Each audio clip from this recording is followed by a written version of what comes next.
नमस्कार दोस्तों, भजन अर्चना चैनल में आप सभी का स्वागत है। और जैसे आप लोग सभी को पता है 3 तारीख से नवरात्रि की शुरुआत हो रही है, तो मैं माता रानी का एक नया भजन आप लोगों के लिए लेकर आई हूँ। अगर आपको मेरा भजन अच्छा लगे तो प्लीज़ मेरे चैनल को लाइक कीजिए, शेयर कीजिए, सब्सक्राइब कीजिए, कमेंट कीजिए। तो चलिए सुनते हैं एक प्यारा सा भजन। जय माता दी। मैया तेरा मंदिर सुहाना, यहाँ रोज भक्तों का आना जाना, यहाँ रोज भक्तों का आना जाना। मैया तेरा मंदिर सुहाना, यहाँ रोज भक्तों का आना जाना, यहाँ रोज भक्तों का आना जाना। मैया के मंदिर में गणपति का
लक्ष्मी मैया का है आना जाना, यहाँ रोज भक्तों का आना जाना।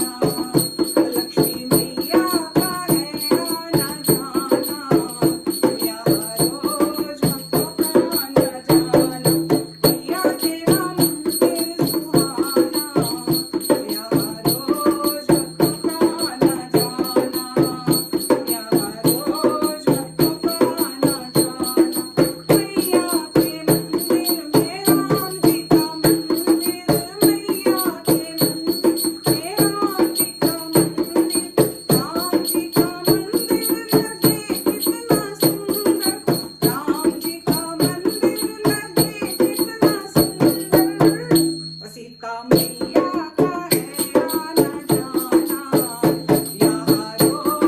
भक्तों का आना जाना।